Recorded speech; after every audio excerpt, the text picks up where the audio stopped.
This is the first chapter of Propaganda. It's titled Organizing Chaos. If you're following along with the video, you can see the different highlighting I have here in blue for my notes, orange, and yellow for important and very important. So to begin, it starts off, as I said, completely unambiguous in its language.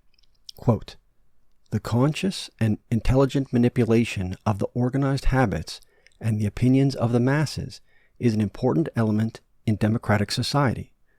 Those who manipulate this unseen mechanism of society constitute an invisible government, which is the true ruling power of our country.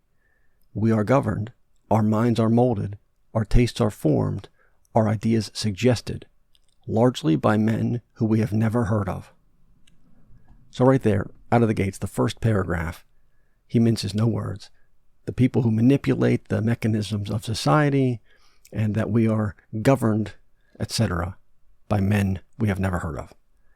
It continues, quote, "This is the logical result of the way in which our democratic society is organized. Vast numbers of human beings must cooperate in this manner if they are to live together as a smoothly functioning society. Our invisible governors are, in many cases, unaware of the identity of their fellow members in the inner cabinet." Now he'll say this several times, this logical result. It has to be this way, it must be this way, there's no other way. He says it many times. But he doesn't give any justification of why it must be this way. And again, he mentions clearly the invisible governors. Now, when he says that they might not be aware of one another, that may have been true 100 years ago, but I don't think it's true anymore, and I really am suspect that it even was true 100 years or more ago. I think the people with money and power, the wealth, power, and influential people, they know who each other is. Now, I'm not saying they're always working together, but there might be different factions, something like that. But, maybe Bill Gates and Elon Musk aren't friends, but they're both, quote-unquote, invisible governors. He continues, quote, "Whatever attitude one chooses to take towards this condition, it remains a fact that in almost every act of our daily lives, whether in the sphere of politics or business, in our social conduct or our ethical thinking, we are dominated by the relatively small number of persons, a trifling faction of 120 million, who understand the mental processes and social patterns of the masses. It is they who pull the wires which control the public mind, who harness old social forces and contrive new ways to bind and guide the world." Again, there's no mincing of the words. And it's even more telling, I think, the actual words he chooses. He doesn't say guide. Well, he does say guide at one point, but he says dominated. He says bind and guide the world, very much like you would bind a beast of burden to harness it. And again, even those who pull the wires to control the public mind. It's very visceral. Someone's pulling your strings, manipulating you like a marionette. Continuing, he says, quote, "It is not usually realized how necessary these invisible governors are to the orderly functioning of our group life. In theory, every citizen may vote for whom he pleases. Our Constitution does not envisage political parties as part of the mechanism of government, and its framers seem not to have pictured themselves the existence of our national politics or anything like the modern political machine. But the American voters soon found that, without organization and direction, their individual votes, cast perhaps for dozens or hundreds of candidates, would produce nothing but confusion. Party machines should narrow down the field of choice to 2 candidates, or at most 3 or 4. Again, here he is talking about how these invisible governors are necessary. Again, he gives no justification, at least in this chapter, whatsoever, of why they are necessary. He does say we need to be organized, but if you think about it, go back more than 100 years, go back 1,000 years. Surely you had these wealthy, powerful, influential people, but they wouldn't have had the ability to distribute their messages through mass media like, well, that's what this whole book is really about, harnessing that mass media. And he said it would produce nothing but confusion if we had dozens or hundreds of candidates. Now, he's speaking from the American perspective, and that's what I'll speak to as well. Why would we need dozens or hundreds of candidates? You could easily narrow the field down to, like, dozens doesn't seem ridiculous. Hundreds is a bit much. But 24, let's say 24. Do you really think that the people couldn't have 24 candidates or political parties? Now, 24 sounds like a lot still, but what about even 8 or 10 versus the 2 that we're provided these days? We don't have a real choice. And they've even convinced most people that, if you vote third party, you're throwing away your vote. Well, as far as I'm concerned, no matter who you vote for, you're throwing away your vote. As George Carlin said, if voting mattered, they wouldn't let us do it. And you can see right here, they're talking about manipulating us. Why would you not extrapolate that on to their manipulating us, not just to vote one way or another? Why wouldn't they take it one step further and just say, we're going to fix the votes. We're going to use our electronic voting machines. And I'm making no claim that this is happening, but it seems reasonable to conclude that if for 100 years they talk about dominating us and binding us, well, it's probably not out of the question that they would literally manipulate the voting machines. So, he continues, quote, "In theory, every citizen makes up his mind on public questions and matters of private conduct. In practice, if all men had to study for themselves the abstruse economic, political, and ethical data involved in every question, they would find it impossible to come to a conclusion about anything." Again, this seems like he's making statements without backing them up. Surely it would be difficult to study every question and look at every data and every economic or political, or he even says private conduct. So what you do in the privacy of your own home, what you're going to have for dinner. You can't make up your mind, and you're going to need some of these invisible governors to tell you, well, tonight we're having meatloaf because you're too stupid to figure out what to eat. Or how about farmers 100 years ago? They would have made up a large portion of the population. Were they too stupid to know when to plant and harvest and process their crops? Of course not. They knew exactly how to take care of themselves, probably much more so than we do today. Further, why doesn't he allow for the possibility of third-party, sort of independent investigators? I know there's this magazine called Consumer Reports. They will do reports on various consumer products, whether it's cars or washing machines or what have you. And they seem to give a pretty unbiased opinion. Now, I haven't read this magazine in a number of years, but it's a subscription magazine, so they're making their money presumably off of the subscriptions. Now, could advertisers bias them and tell them, hey, we're going to give you a bunch of money to make our product look good? Yeah, they could. But if it ever got out, if Consumer Reports was ever exposed by taking bribe money to make something look good that wasn't, they would lose all their credibility. Their entire premise is built on the fact that they offer up ostensibly unbiased opinions on various products. So again, you don't have to go out and do all the studying every data for yourself. You can look to something like a Consumer Reports. And I'm sure there probably are a lot of unbiased news sources that simply get drowned out in the mass media, in the corporate media, the Facebooks, the social medias. I'm sure there's a lot of little sites out there who really do try to bring you like an unbiased opinion of the news and the political candidates. But, you don't ever hear about them. And again, I'm not saying that it should be one way or the other, but Bernays makes this argument that it has to be this way. And in practice, it works this way. And you could never consider all the options yourself. Like, you absolutely could. There are probably more mechanisms than I can even imagine. And this is just off the top of my head, something like Consumer Reports. I'm sure there's alternative solutions to these kinds of problems. I'm sure there are. He continues, "From our leaders and the media they use to reach the public, we accept the evidence and the demarcation of issues bearing upon public questions. From some ethical teacher, be it a minister, a favorite essayist, or merely prevailing opinion, we accept a standardized code of social conduct to that which we conform most of the time." In my notes here, I say these were the original influencers. But doesn't this actually run counter to what he just said? That the citizens wouldn't be able to make up their own opinions. And so they look to the media and they look to their ministers and essayists for prevailing opinion. And this seems reasonable. Where it gets a little murky is when those ministers and essayists and the prevailing opinion is manipulated, his words, by this ruling class, these oligarchs, these whatever. Later he'll talk about the 400, which was just another name for the oligarchs of his era. And today we have the real influencers, or the social media influencers. They're no different than what he's talking about here, ministers and essayists. So public opinion is still being formed by this small group of people. And if you think these influencers then or now have your best opinions, or have your best interest at heart, like you're deluding yourself. On the other hand, there are likely, I know there's some YouTube channels. I think there's like Louis Rossmann or something like that. He does tech reporting, and he talks about how these devices are spying on us and have backdoors and things of this nature.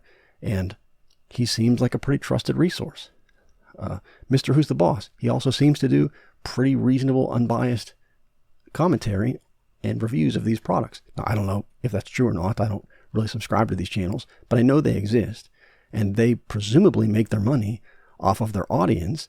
And so if they were ever found lying to their audience, they'd be sunk.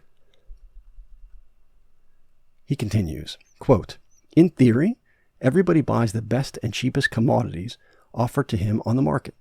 In practice, if everyone went around pricing and chemically testing before each purchase the dozens of soaps or fabrics or brands of bread which are all for sale, economic life would become hopelessly jammed. To avoid such confusion, society consents to have its choices narrowed to ideas and objects brought to its attention through propaganda of all kinds." Again, I'm not going to reiterate what I've been saying, that there's plenty of other ways that you could bring ideas and objects to people's attention that doesn't include propaganda, manipulating them. You could literally let the objects and ideas make their case for themselves. He continues, quote, "There is consequently a vast and continuous effort going on to capture our minds in the interest of some policy or commodity or idea. It might be better to have, instead of propaganda and special pleading, committees of wise men who would narrow our choice of rulers, dictate our conduct, private and public, and decide upon the best types of clothes for us to wear, and the best kinds of food for us to eat. But we have chosen the opposite method, that of open competition." Again, it's such a straw man argument that he sets up. Well, if we don't have these propagandists manipulating the media and controlling all the messages we hear, well, the alternative would be to have a committee of wise men that dictates all of our conduct, public and private. Why is there no middle ground where the people know best for themselves about what they want and what would be best for them?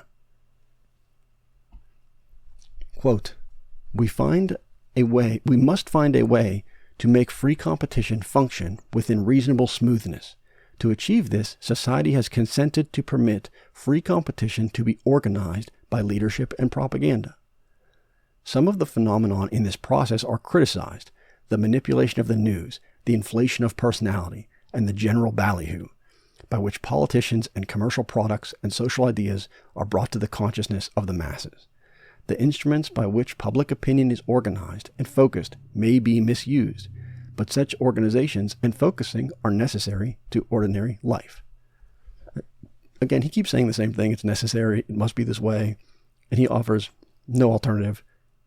And I know there's countless alternatives. Even then, 100 years ago, when you didn't have the internet, you had, and he'll talk about this specifically later, hundreds, if not, it was tens of thousands of different magazines. So why couldn't you have had a Consumer Reports in 1928? Heck, it may even have existed. I don't know. And then he even talks about the process of propaganda is criticized. What parts of it are criticized, he says? The manipulation of the news. Fake news, anyone? The inflation of personality, celebrity worship, and the general ballyhoo. You know, one week it's this protest and the next week it's that war. It's always something to keep you distracted and maybe not being able to make the decisions about your day-to-day life. You're too focused on what is happening in the celebrity media circle or on the news than what's happening in your own neighborhood and backyard. How many of us don't even talk to our neighbors anymore, but we know all of the Hollywood celebrities, who they're dating, what the new movies are, etc. He continues that, quote, the technical means have been invented and developed by which opinion may be regimented. Again, right there. He has the technical means to regiment our opinion. There's no mincing of words. Quote, with the printing press and the newspaper, the railroad, the telephone, telegraph, radio, and airplanes, ideas can spread rapidly, even instantaneously, over the whole of America. Now, again, remember that he's writing this in 1928. Imagine how much faster it has gotten with the invention of the internet, and now even further sped up, because you don't even have to go home and get on your computer anymore. You can pull your phone out of your pocket and, like, in literal real time, you can live stream something all the way across the world. Now, Bernays goes on to quote H.G. Wells here. It's pretty interesting. H.G. Wells is another one of these sort of oligarchs that spread his messages through books, very similar to like Aldous Huxley and George Orwell. Anyway, he says, quote, H.G. Wells senses the vast potentialities of these inventions when he writes in the New York Times. So here's a quote from Wells.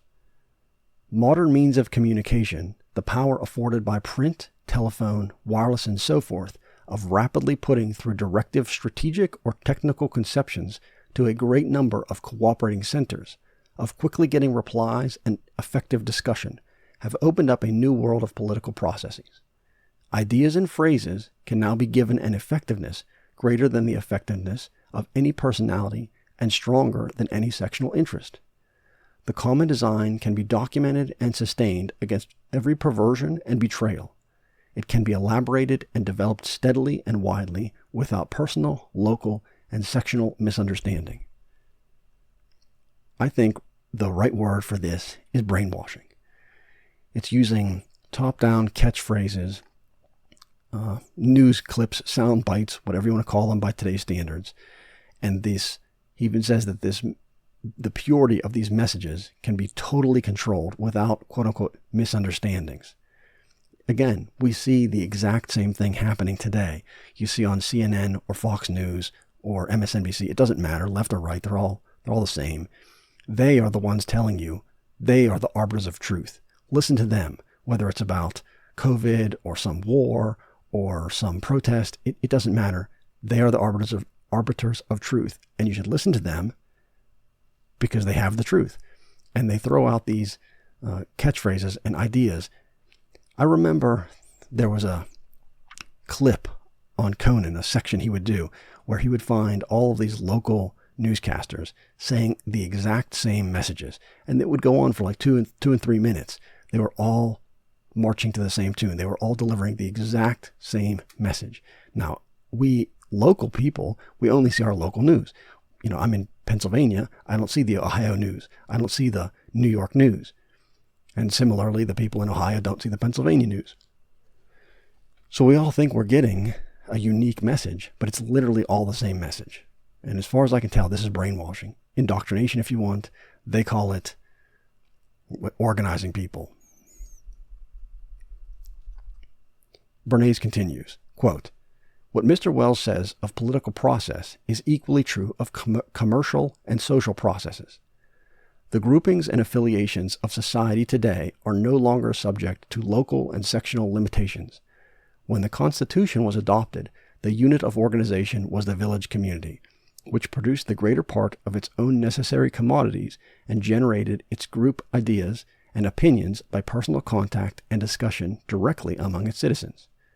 But today, because ideas can instantaneously be transmitted to any distance and to any number of people, this geographical integration has been supplemented by many other kinds of grouping, so that persons having the same ideas and interest may be associated and regimented for common action even though they live thousands of miles apart.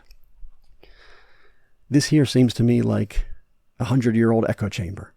People with the same ideas and interests are going to be organized to patting each other on the back and saying, yes, of course we're right, and those other people, well, they're wrong.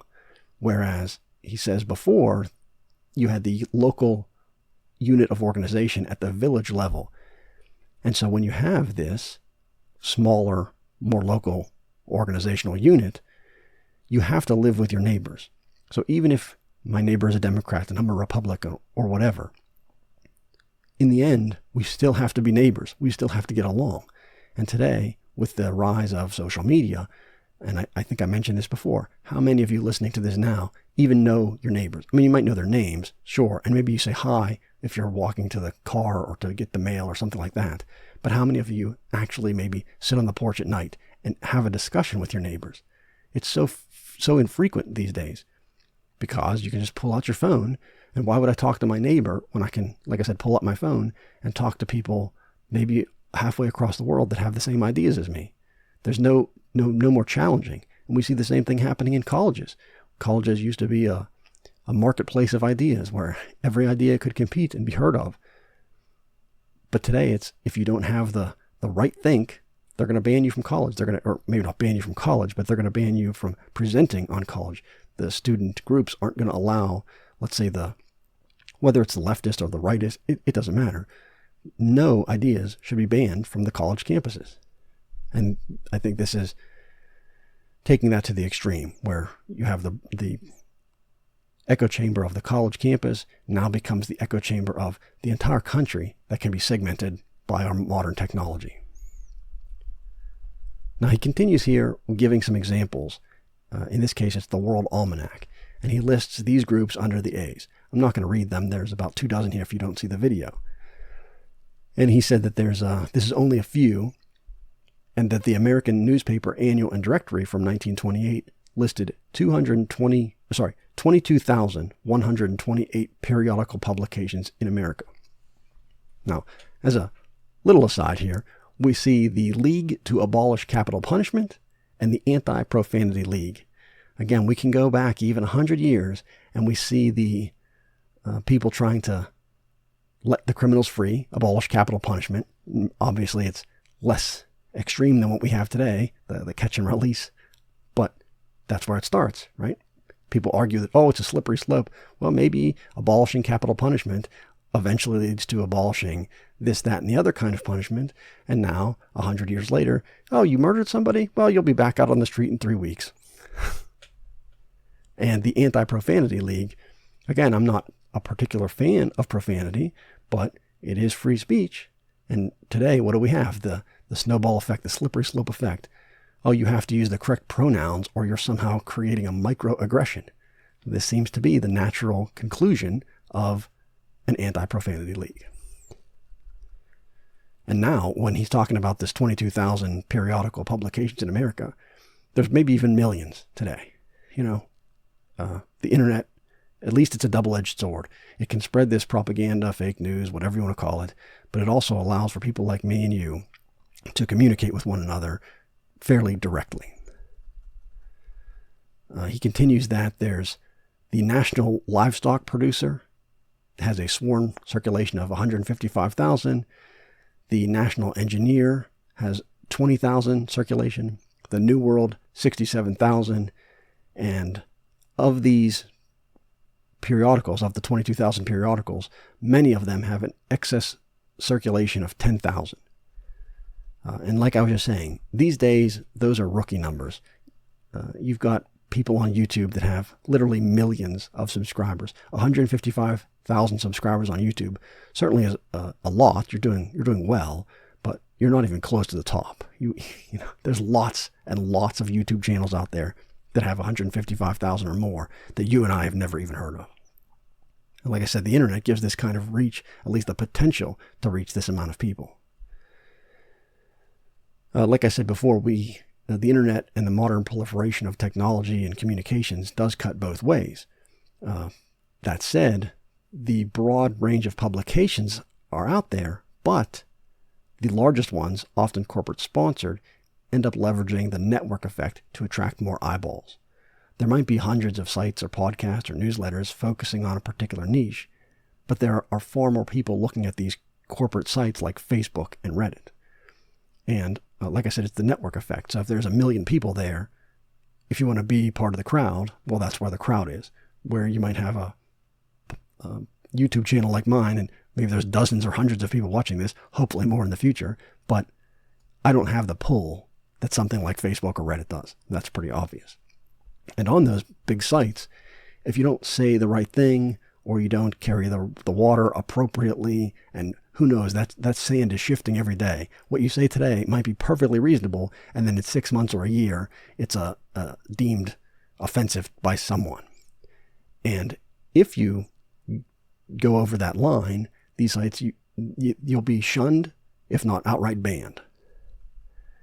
Now, another interesting part here that I'll point out is, let's say you have a small YouTube channel or podcast or something like me, and you're asking for donations, which I am, if you're interested. howtoeatanelephant.xyz/donate. Anyway, let's say you have a small podcast and it gets maybe $200 a month in donations. But one week you post a pro-narrative story and you end up getting $1,000 in donations. You're going to likely produce more content, similar content, because that $1,000 is theoretically the mechanism by which your audience can tell you they want more of this. Makes sense. But what if some single actor with deep pockets, again, like a Bill Gates or an Elon Musk type, I hate to pick on those guys, but not really. What if they wanted to promote something that you just happened to be covering that week? They could easily make, extra $800 in anonymous donations. You could use bots to do this so it wouldn't ever lead directly back to them, and simply reward you for covering what they want you to cover. Now, they're not directing you. You're not on their payroll per se, but if you move off to another topic, they shut that money spigot off. If you move back onto the topic, they turn the money spigot back on. So you have a financial incentive to cover the one type of story versus the other. And again, you as the small content creator, or heck, even a large content creator, you would never know where those donations are coming from. They would seem like real grassroots donations. And so you could easily be manipulated by, like I said, someone with deep pockets. And the whole point of this series is to show that wealthy, powerful, influential people are trying to manipulate us.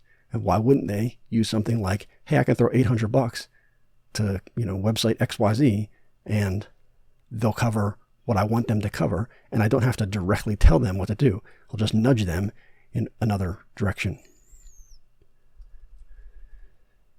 Bernays continues, quote, "The diversity of these publications is evident at a glance, yet they can only faintly suggest the multitude of cleavages which exist in our society, and along which flow information and opinion, carrying authority to the individual groups. Still, represent but part of those existing less formally, but leading vigorous lives. Ideas are sifted and opinions stereotyped in the neighborhood bridge club. Leaders assert their authority through community drives and amateur theatricals. Thousands of women may be unconsciously belonging to a sorority, that which fashion is set by a single society leader." In Life magazine, there was a satirical expression of this idea in reply to an American giving to a British person who praised this country, the United States, for having no upper and lower class castes. In the Life magazine, it said, "Yeah, all we have is the 400, the white-collar men, bootleggers, Wall Street barons, criminals, the DAR, the KKK, the colonial dames, the Masons, the Kiwanis, the Rotarians, the KFC, the Elks, the censors, the cognoscenti, the morons, the heroes of Lindy, the WCTU, politicians, mechanites, the bubosi, the immigrants, broadcasters, and the rich and the poor." And again, this to me is a perfect divide and conquer tactic. Instead of having the upper class and the lower class, which is a divide and conquer tactic in and of itself, when we can have these probably 24 different groups all vying for power and control in their own right, and yet we have what he says right here, the 400. I suspect most people don't know what this is. So I took a little quote from the Wikipedia, which, biased as it may be, seems pretty accurate. Wiki says that the 400 was a list of New York society during the Gilded Age, and this group was led by Carolyn Schumerhorn Astor, the Mrs. Astor, for many years. After her death, her role in society was filled by three women, Mamie Fish, Teresa Fair Ulrichs, and Alva Belmont, known as the triumvirate of American society. Now, on February 16th, 1892, it's pretty old, the New York Times published an official list who included the 400 as dictated by social arbiter Ward McAllister, Astor's friend and confidant, in response to lists proffered by others and years after clamoring by the press to know who was on it. This is exactly what I was talking about before when I said these wealthy, influential, and powerful people worked together. And apparently in 1892, and that's when this one list was published, and for who knows, decades, if not generations before that, these groups existed. And at least in 1892, they were so well-known but secretive. Like, people knew the group existed, but they didn't know exactly who was in the group. And they called them the 400. Now, they say 400, I say oligarchy. So like I was picking on Bill Gates and Elon Musk or Jeff Bezos or the Sergey from Google. It goes on and on. These are Klaus Schwab, another example. These people are probably part of a modern day 400, the World Economic Forum types, the Davos types. These are the modern day 400, but we don't have a name for them because, well, they don't want to have a name. And if you call them something like the Bilderberg groups or the Bilderbergers or something like that, you'll be labeled a conspiracy theorist, of course. Even though, again, 100 plus years ago, they called them the 400. And no one batted an eye. They talked about it in the New York Times. Maybe today we would say something like deep state. Bernays continues, quote, "Yet it must be remembered that these thousands of groups interlace. John Jones, besides being a Rotarian, is a member of the church, a fraternal order, of a political party, of a charitable organization, or a professional association, of a local chamber of commerce, of a league for or against prohibition, or of a society for or against lowering the tariff, and of a golf club.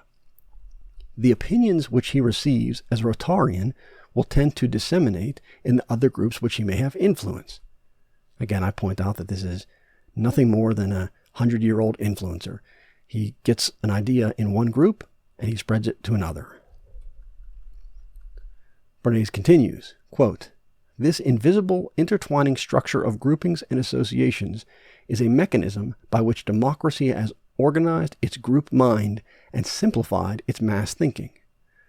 Emil Ludwig represents Napoleon as ever on the watch for indications of public opinion, always listening to the voice of the people, a voice which defies calculation. Do you know, he said in those days, what amazes me more than all else? The impotence of force to organize anything." Now we see here, again, the group mind and simplified mass thinking by these invisible intertwining structures. And again, it might be a reasonable idea where you learn something about in church and then you tell your bridge club about it. What is insidious is that they can inject, let's say, a bad idea into your church or into your bridge club, and then that spreads like a poison through the group mind, simplifying its mass thinking, like literally his words. Now, when he talks here about the impotence of force to organize anything, this is probably the first thing and maybe the only thing in this book that I agree with. We've known for a long time that manipulation is superior to force in controlling a population. Like every tyranny that has ever risen has eventually fallen. But if we look at today's Huxleyan strategy of control via amusement, we see that it has managed to entangle almost the whole world, while very few people out there even see it for what it is, let alone fight back against it. Bernays concludes the first chapter by saying, quote, "It is the purpose of this book to explain the structure of the mechanism which controls the public mind, and to tell how it is manipulated by the special pleader who seeks to create public acceptance for a particular idea or commodity." Again, I've said this several times now, he does not mince his words one bit. He literally says the purpose of this book is to, quote, explain the structure of the mechanism which controls the public mind and tell how to manipulate it.